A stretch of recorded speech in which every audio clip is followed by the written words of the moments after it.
ఇద్దరు ఇన్స్టాలో ఒకరికొకరు పరిచయం అయ్యారు. ఆ పరిచయం కాస్త ప్రేమగా మారింది. కులాలు వేరైనా, అభిప్రాయాలు వేరైనా అందరినీ ఒప్పించారు. ఒకరినొకరు ఇష్టపడ్డటువంటి యువతి యువకులకి ప్రేమ వివాహం చేయడానికి సిద్ధమయ్యారు పెద్దలు.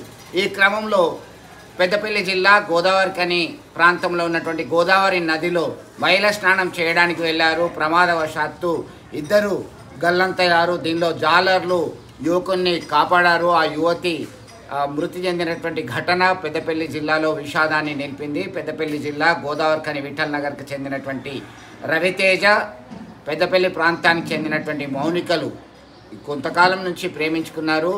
అందరినీ ఎదిరించి ప్రేమ వివాహానికి సిద్ధమైనటువంటి నేపథ్యంలో విధి వీరిని ఇద్దరిని విడదీసిందని రోధిస్తున్నటువంటి పరిస్థితి కంటతడి పెట్టిస్తుంది.